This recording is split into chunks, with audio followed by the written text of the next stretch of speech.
A very good afternoon to the Honorable Professor Asha S. Kanwa, President and Chief Executive Officer, Commonwealth of Learning, COL, Canada, the Honorable Tan Sri Datuk Syed Jalaluddin Syed Salim, Chairman of the Board of Directors of Asia E-University, the Honorable Professor Datuk Dr. Ansari Ahmed, President and Chief Executive Officer, Asia E-University, distinguished guests, ladies and gentlemen. Tan Sri Datuk Syed Jalaluddin told me that this is going to be a rather informal occasion, and he asked me to share some jokes. Unfortunately, Tan Sri, I do not possess this skill.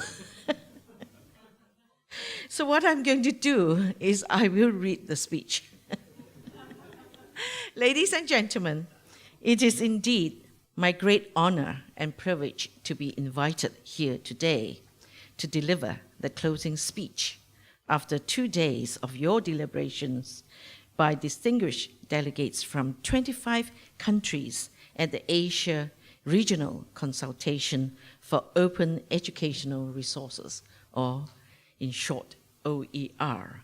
And this is jointly hosted by Commonwealth of Learning and Asia E-University, which is my alma mater, and my warmest congratulations to the host for a very successful outcome, as I can see it, and when I listened to the speeches presented a while ago.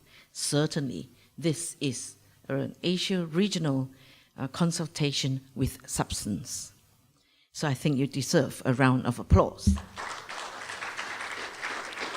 And this was also confirmed by an unofficial comment coming from Professor Dr. Ansari when he said that it was really amazing to find that all the participants had stayed right to the end, and you have not found anybody who had run away for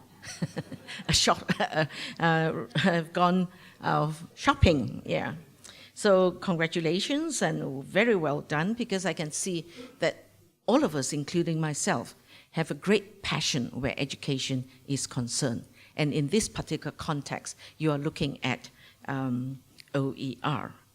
The support given by each individual delegate is of significant importance, and I wish to thank each and every one of you for being here. I believe that you all had several fruitful sessions while enjoying your stay in Kuala Lumpur, and I certainly hope that you will bring back fond memories of our Malaysian hospitality to your respective country. I met you last night, and I could see how happy you were, though you did share with me that you were tired. To me, that is definitely a very positive comment, as it implies that you have indeed worked very hard and seriously as to why you are here together. And this is definitely the meeting of the minds. Ladies and gentlemen, education is a subject that is very close to our hearts.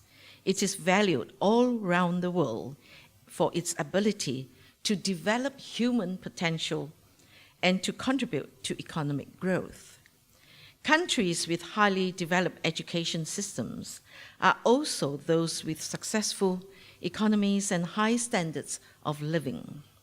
Strategies for education development were previously relatively straightforward. Times have changed. However, radical changes and transformation have occurred worldwide over the past 3 decades in the field of education, science and technology, economics, politics, and social dynamics. Learning, for example, ladies and gentlemen, is no longer defined by place, time, and institutional offerings. Learners will expect and secure access to learning anytime, anywhere, and any size of the schedule. And I would like to add one more item, and that is at any age. And why do I say that? Because at the age of 65, 2 months ago, I received my PhD degree from Asia E University. Ladies and gentlemen, this will include a growing number of short courses, 2 to 3 weeks in duration, which carry credit, weekend, and intensive learning sessions, as well as longer compressed learning periods with a duration of 6 to maybe 8 weeks. Admission to programs and courses will allow for multiple start dates, the cycle being driven by demand, not availability of academic or instructional staff.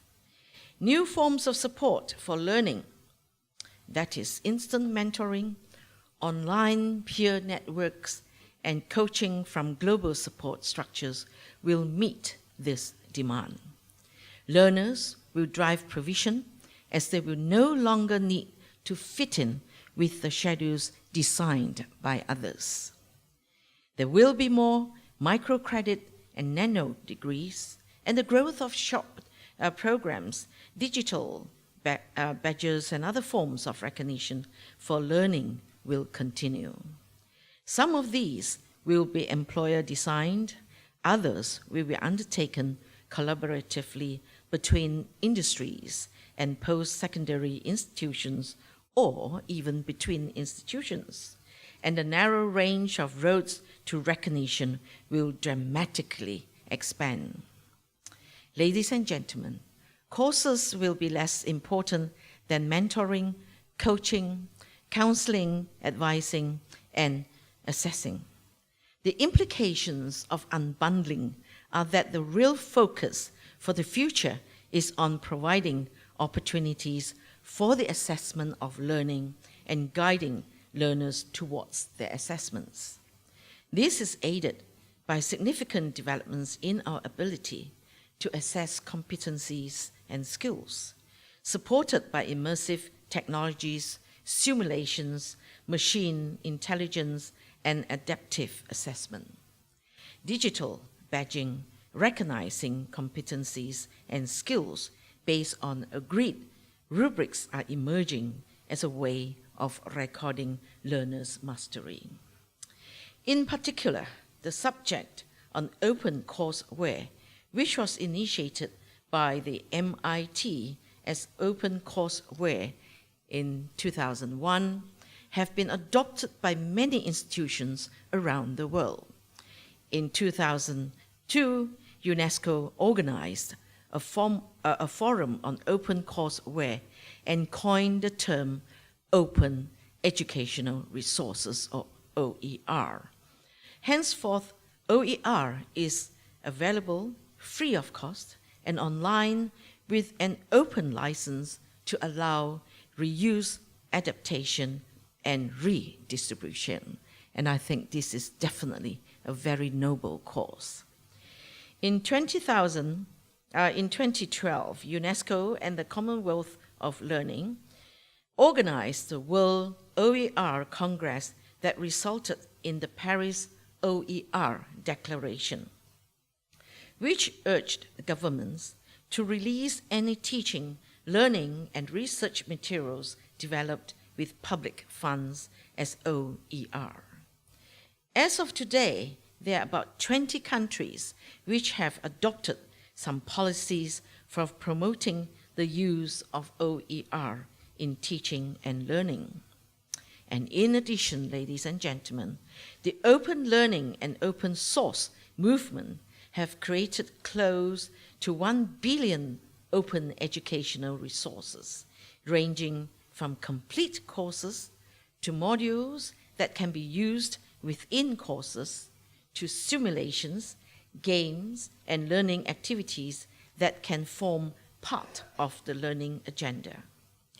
These are freely available on iTunes University, OERU, OER Commons, MOHE, and many other platforms. Faculty can build OERs into courses, or learners can find their own route through these materials, especially if they also access machine intelligence assessments to track their progress. I'm very humbled and yet pleased to note that Malaysia has been recognized as a leader in higher education in the world, and especially in Southeast Asia.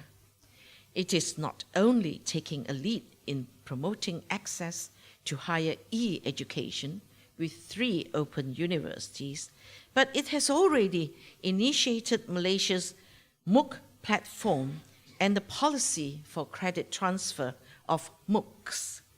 Many higher education institutions in Malaysia are already members of the MIT Open Course Consortium and are releasing the material with an open license. And in this regard, AEU, or Asia E-University, was amongst the first in this region to open education resources in the year 2009. And I think our chairman, Tan Sri, and the president of AEU deserves a round of applause for their visionary leadership.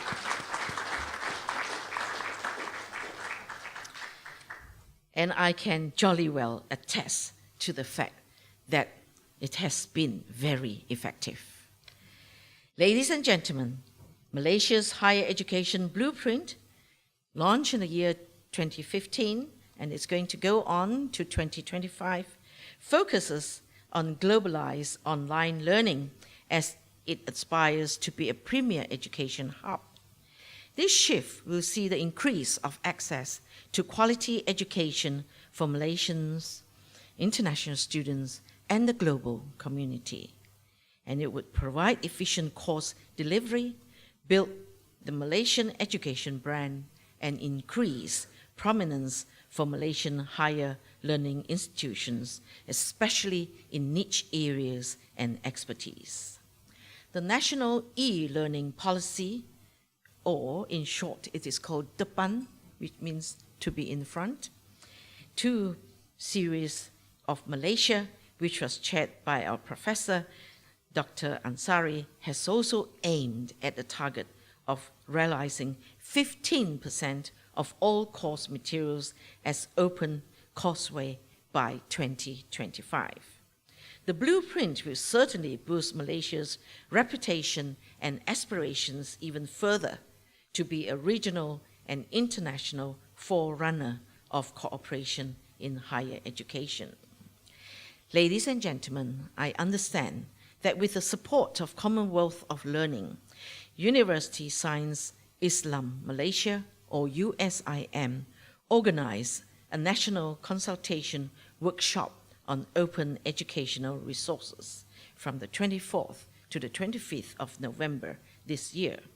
And in order to implement the goals of the national e-learning policy, there is definitely a need to have a guide for making OER available in a systematic manner, especially the need for partnership and the need for the understanding of OER and how to create and share OER using a platform. I hope this will materialize soon. And it is not only hope, but I have the confidence after meeting all of you and listening to your reports that it will definitely materialize. Ladies and gentlemen, I'm pleased to note that the Second World OER Congress will be held in Slovenia in September, the year 2017. This effort to meet and deliberate on areas on the enhancement of OER is indeed timely and commendable. I wish the representatives from Slovenia present here today all the very best, and you are assured of Malaysia's support in your noble endeavors as we work together as part of the global community to manage education strategies and resources which are of significant value.